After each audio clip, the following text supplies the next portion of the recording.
Áine Hynes. Áine Hynes is a qualified solicitor and vice chair of the Mental Health Lawyers Association. She's a partner in St. John Solicitors in Dublin and has been acting for patients in psychiatric units since the Mental Health Act came into being and into operation. She has participated in excess of 100 tribunals and on that basis is well in a position to speak to us. She's also a member of the Law Society Litigation Committee with responsibility for mental health law, Vice Chair of the Dublin City Bar Association Mental Health Committee, and a member of the Law Society Task Force on Capacity and Mental Health Committee. More than qualified to share her thoughts with us on the Mental Health Act 2001 in practice. Áine. Thank you so much for that very kind introduction. I hope you haven't oversold me.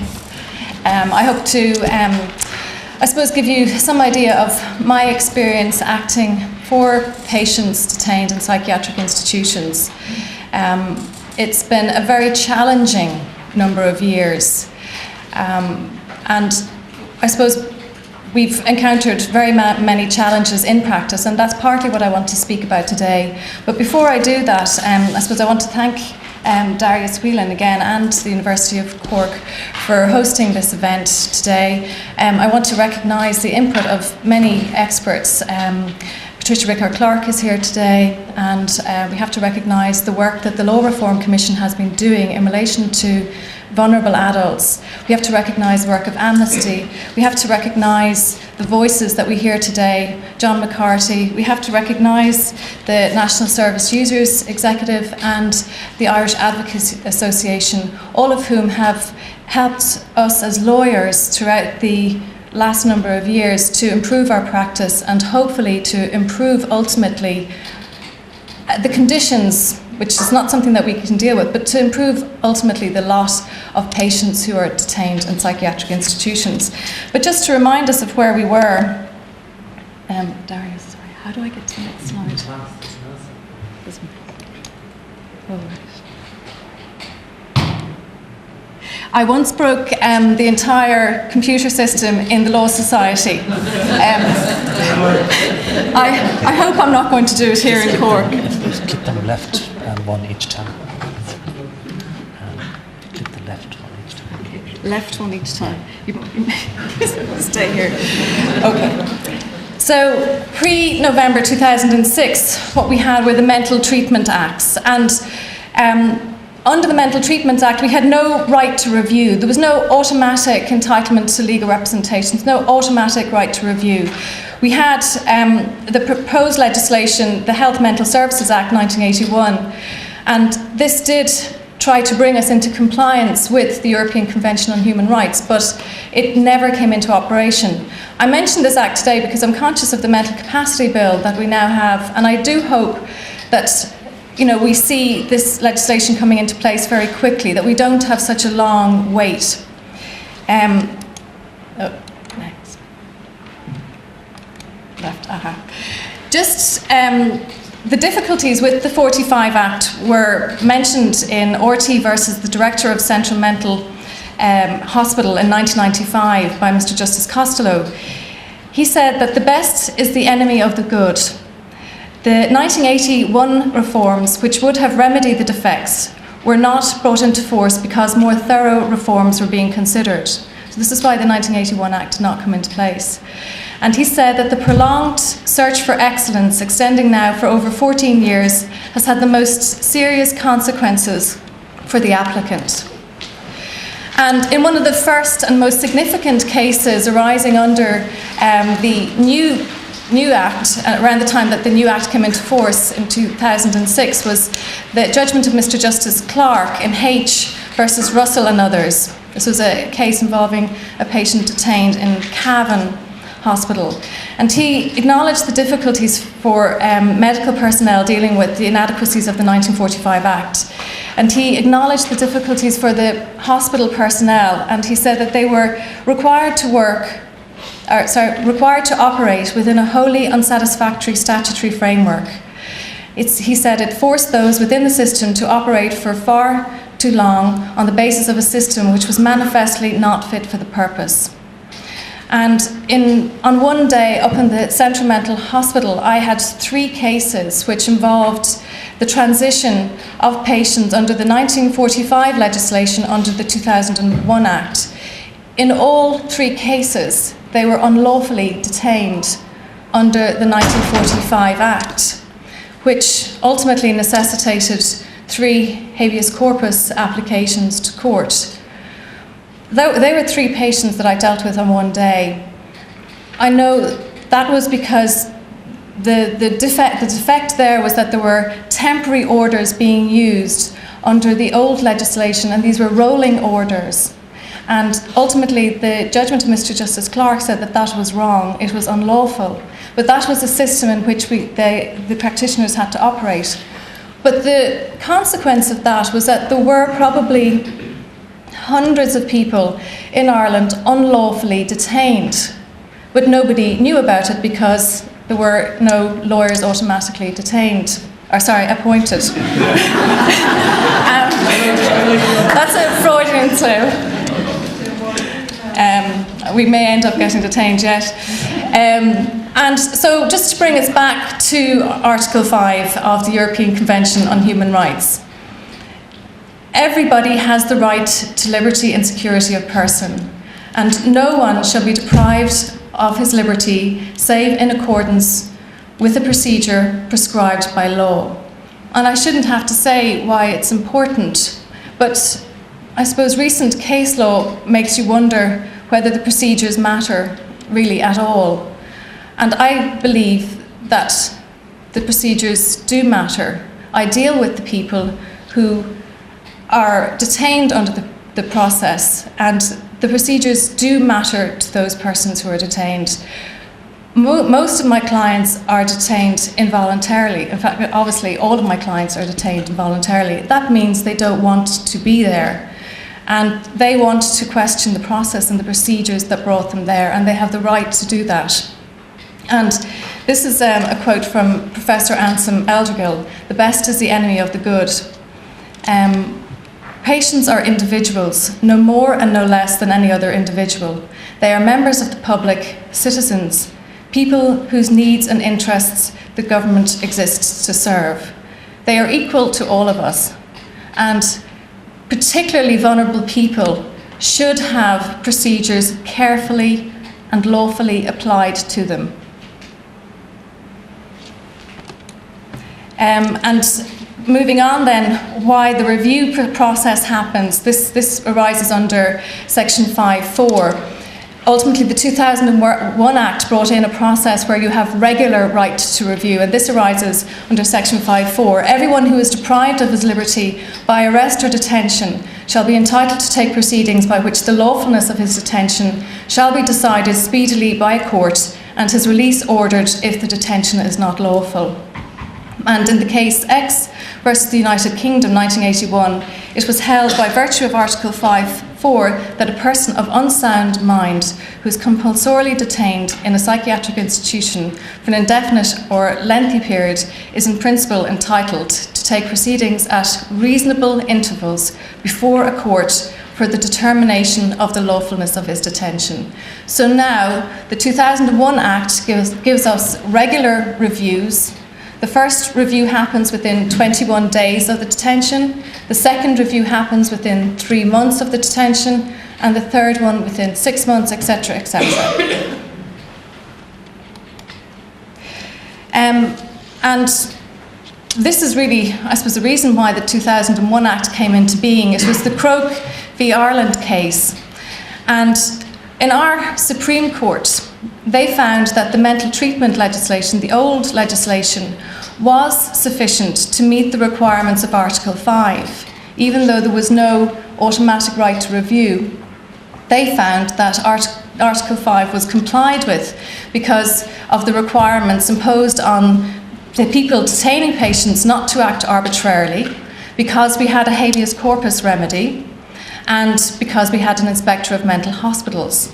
However, the European Court of Human Rights found that Article 5 required a proper system of judicial review of detention on the basis of mental disorder, and on that basis the Irish government undertook to secure the passage of the Mental Health Bill 1999, which became our 2001 Act. So that's really the background to where we have come from. And now I know this is very simplistic, and I know most everybody here probably knows it, but I'm just going to reiterate really what happens for a patient under the 2001 Act. It triggers a series of rights. An admission order must be referred to the Mental Health Commission within 24 hours. The notice of the making of this order must be given to the patient concerned. Notice is very important because it gives the patient concerned a right to be admitted to the approved centre as a voluntary patient if he or she indicates a wish to be so admitted. Now, in practice, we really are not finding this. Patients are not sufficiently aware that they could be admitted as voluntary patients, and this notice really, it's an issue in practice. In X versus the United Kingdom, the court found that the rights are useless unless patients are aware that such rights exist. So the Commission then has a series of obligations. They must refer the matter to a tribunal, they must assign a legal representative to the patient concerned unless the patient has their own legal representative and proposes to engage one.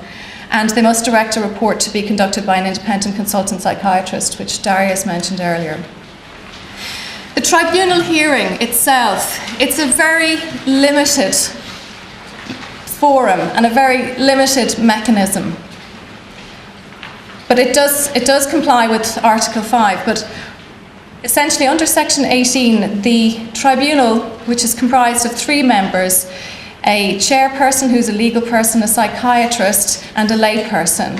They review the detention, they review the paperwork, and they either affirm the order or they revoke the order. Tribunals here do not have any remit to make recommendations in relation to treatment.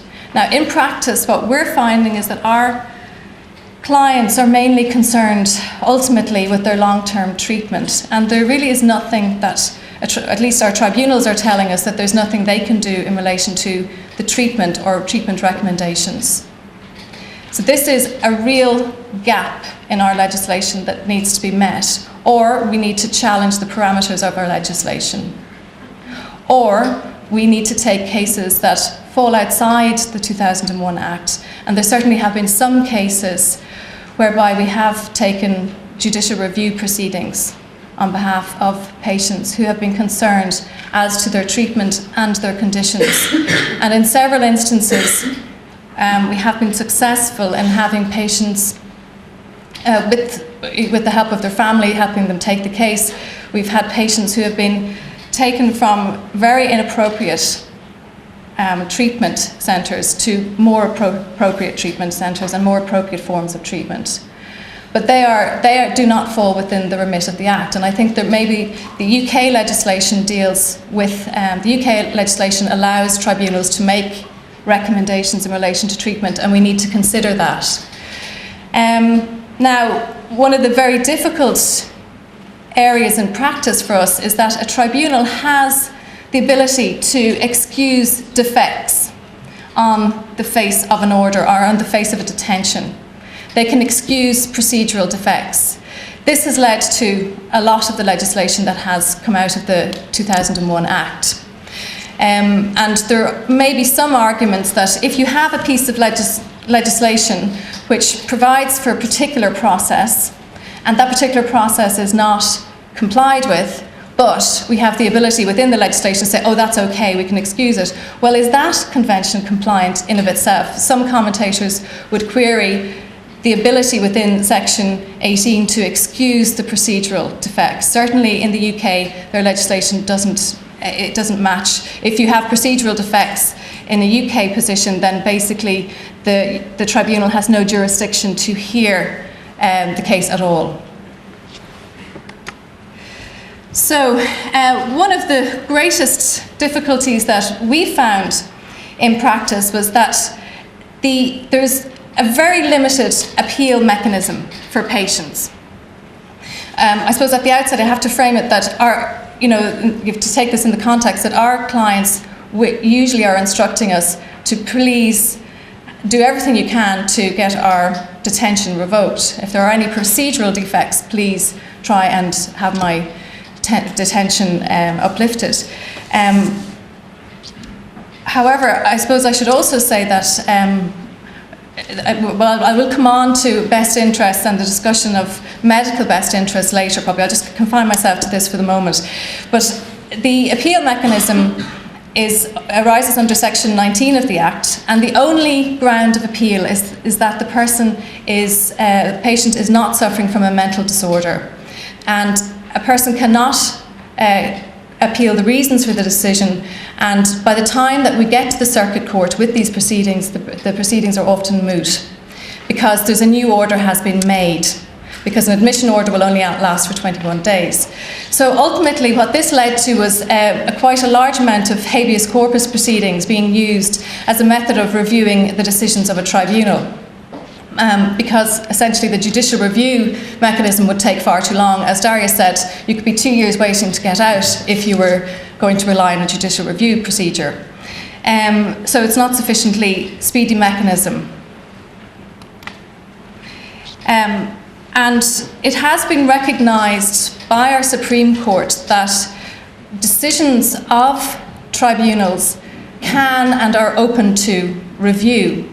In MD versus the clinical director of St. Brendan's Hospital, the Supreme Court held that a proper record of decision of a tribunal is absolutely essential if the decisions of this powerful body are to be subject to proper review.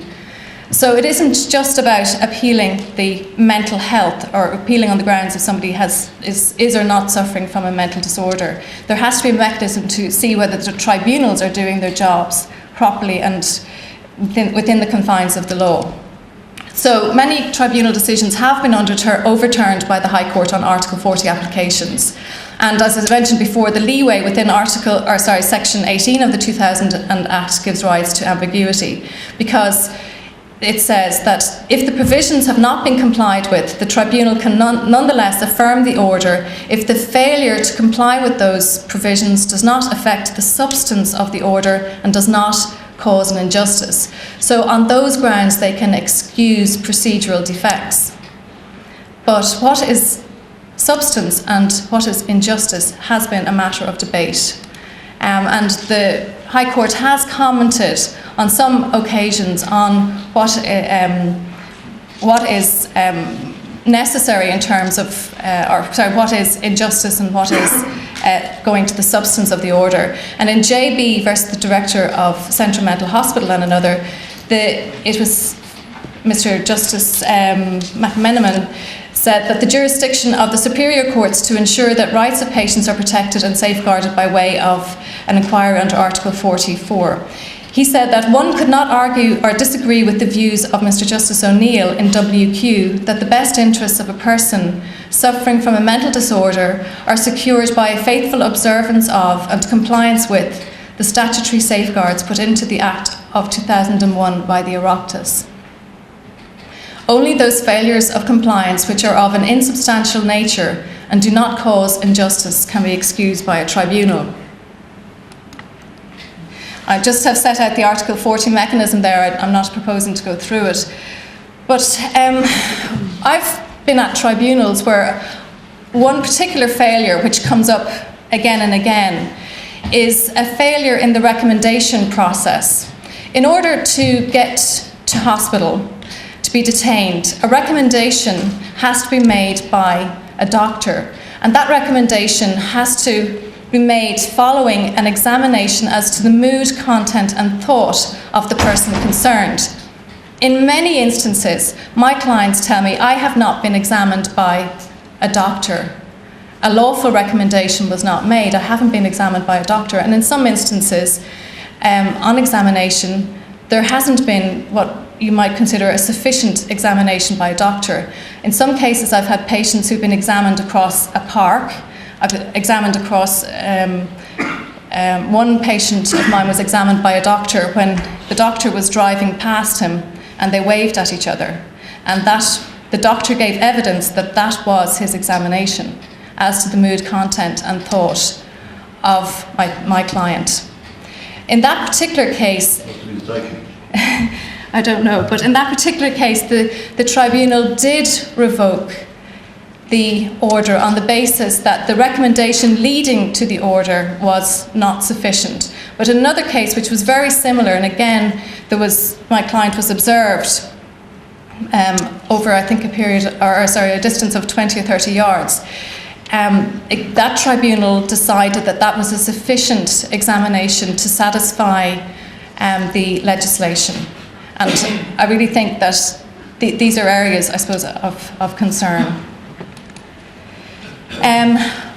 Real difficulties have arisen for us as practitioners in practicing in this area. It's a totally different area of law for us as practitioners. We're dealing with clients who are sometimes incapacitated, always vulnerable, and generally always very upset when you're meeting with them. So there are huge challenges have arisen for us as solicitors, and we've had to question our role as solicitors.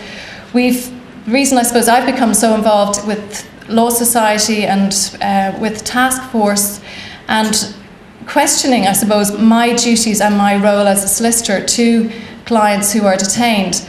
It's a very challenging area, and I suppose I try and take it very, very seriously and try and ensure that I'm always operating within my professional code of conduct. But real difficulties arise when you're dealing with people who have no capacity. I found very useful a lecture that Patricia Ricker-Clark gave in February 2007, dealing with how we assess capacity. And she discusses, and this forms part of the Law Reform Commission's thinking, she discusses the old perception of capacity versus a new perception of capacity. In legal capacity, I was talking about specifically legal capacity. Before, when we were dealing with clients, if somebody is of unsound mind, they're not capable of doing anything. They're not capable of instructing you. They're not capable of making a will. They're not capable of doing anything. So it's an all or nothing approach. Whereas the functional approach, the new model, focuses on the dignity of the human being and on issues of integration. The emphasis is on ability rather than disability, to enable a person with limited decision-making ability to have input into decisions regarding their care. So the functional approach results in a proportionate minimum incursion on an individual's decision-making autonomy. So capacity is assessed on an issue-specific basis. It is not an all or nothing. It is, what is the decision that is being made? Obviously, if you're making a will, there's a very high level of capacity made. What do I want to wear today? Obviously, different levels of capacity arise according to different levels of capacity are required for different decisions. So I think that in EH, one of the comments that the Supreme Court made was that they found it incongruous that a person who was able to instruct that the solicitor was arguing that they were able to take instructions from their client while the client didn't have capacity to consent to being a voluntary patient. I think there are different levels of capacity, and I think that the Supreme Court really didn't appreciate the differences in that, and I think that's reflective in that EH decision if you read it carefully. 2 minutes only. Thank you. So just to say as well that idea of functional approach is endorsed in Master Lister v. Bruton and Company in the English courts. So as I said, we really had to consider our role as solicitors in acting for vulnerable patients, and we are guided by the Law Society guidelines, which are issued in the Gazette, and in the quality assurance directives, which have been issued by the Mental Health Commission. And this new role is not based on the ability of the client to enter into a contract, because often the client will not have capacity to enter into a legal contract, but it is based on our appointment as legal representatives for the patients detained. So the Law Society guidelines say that our role is to act on the patient's instructions, advocating their views and wishes, even if they may be considered by the solicitor to be bizarre or contrary to the patient's best interests. Because it's not up to us to be the judge in our client's case. It's up to the tribunal to make the decision. Our duty is to give individual representation to a client. So when we're asked by our client to put their views forward, we shouldn't be saying, well, look, you really need to be detained here because you're not well. We have to put their view forward because nobody else will. If we don't, they haven't got a balance, and I'll go on to that in a moment. And when we're acting for an incapacitated person, it's quite difficult. In exceptional circumstances where an incapacitated person cannot give instructions, the solicitor must act in accordance with their own perception of their client's best interests. This generally involves testing the medical and other evidence to support detention. That's again from Professor Eldergill's article. And in the Quality Assurance Directives, we're helpfully guided that a best interest approach to patient representation could properly incorporate a requirement to always test the evidence, a requirement to always request the best evidence available, representing the capable client in accordance with their instructions, as that course best protects the autonomy of the patient, representing the incapable patient by adopting clear principles. For example, the entitlement to be unwise and the less restrictive alternative. And this is something that Darius mentioned earlier, and I want to, I suppose, mention it again. We must act in our client's best legal interest. We have a fiduciary duty to our clients. That arises as our role as solicitors generally. But there's a little bit of confusion about Section 4 of the Act, where I think it is believed by some people that we should act in our client's best medical interest too, that we should, if our client requires to be detained, we shouldn't maybe test the evidence, and we shouldn't maybe fight to make sure that procedures are properly carried out. But very clearly, solicitors do not make decisions under Section 4 of the Act. We don't make decisions as to the care and treatment of the patients detained. Our duty is different. It is to advance our client's case, and in particular their client's perception of their own interest in a manner which is consistent with their instructions. And I'm not going to go through this, but this is an extract from the Guide to Professional Conduct of Solicitors in Ireland, which again goes through our duties as solicitors. And I'm going to touch on this, and I'm sure Michael will touch on maybe a little bit more, but this is from a paper that Michael gave in May 2009 following on from EH. There must be a distinction between whether a detention is clinically justified and whether it is lawful. Clearly, a lot of clients that we meet do require medical assistance, and we are not advocating that our clients should be let out en masse. If our clients require medical assistance, they must have it. But our clients are also entitled to be detained lawfully. And that is simply, that distinction must be made. And our duty is to secure the lawful detention. That is our client's basic human right. And EH would suggest that a legal challenge to a patient's detention is not warranted unless the best interest of the patient so demand. Is the solicitor to determine those best interests? If we arrive at that decision, who is to advocate for the client? And there are some guidance for solicitors in the Supreme Court of Montana. They quote their guidelines for involuntary civil commitment. When an attorney fails to act as an advocate and assumes a paternalistic or passive stance, the balance of the system is upset. The defendant's position goes unheard. So I have just, I'm coming right to the end now, so hopefully I'm relatively within time. The main challenges that we have found in practice is the appeals process is not sufficient. So we've ended up having to go to the High Court under the habeas corpus mechanism. Again, this has been mentioned before, many clients are revoked, their detention is revoked before they get a chance to see that detention being reviewed by a tribunal to see was it lawful in the first instance. The very difficult role for solicitors acting for incapacitated clients. And where do we go when we find that a tribunal, or feel that a tribunal has made a decision that isn't within the context of case law that we know about, or maybe not in compliance with the convention?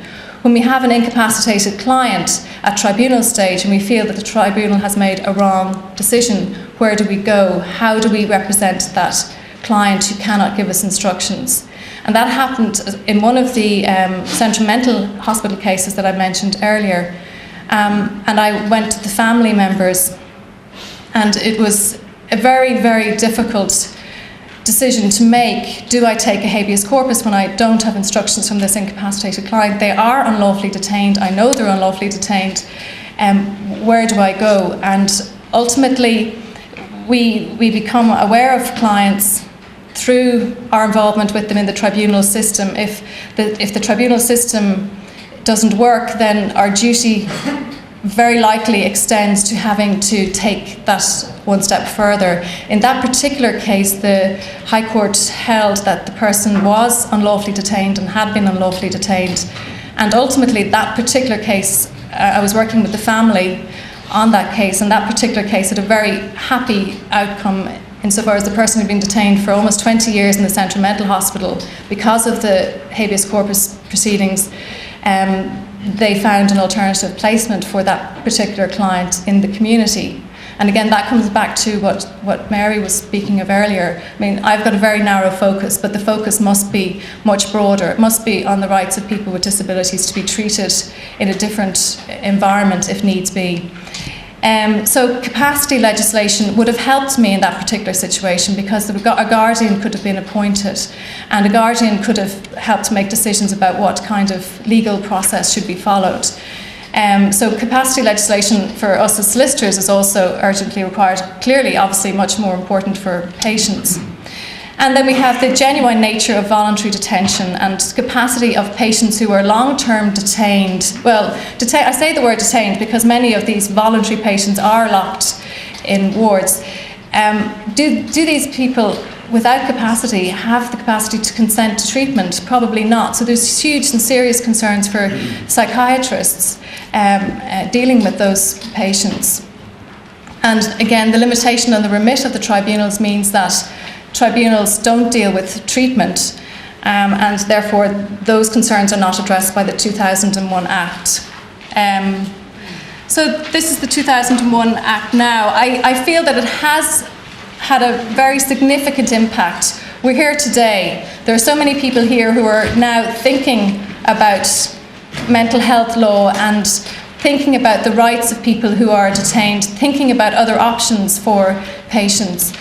It has led to a number of very good publications, one of which you will hear about later, and obviously it generated a huge amount of interest that hopefully has to find its way down into better conditions and treatment for our clients ultimately.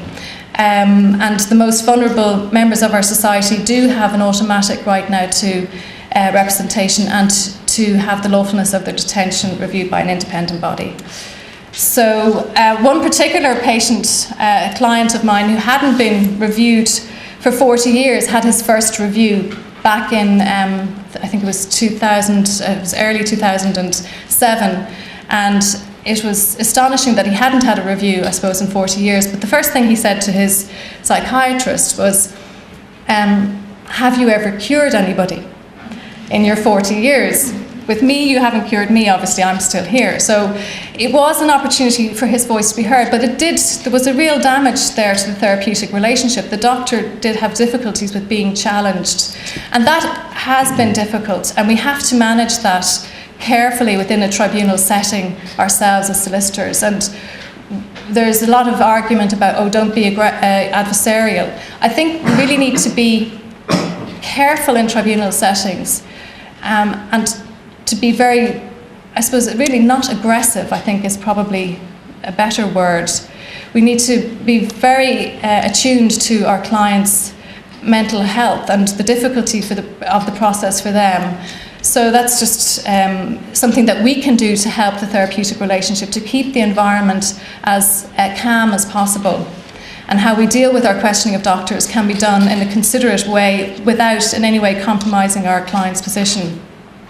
And ultimately, again, the UN Convention for Rights for Persons with Disabilities must be addressed in Ireland. I think I've come to the end, and I'm sorry for running over.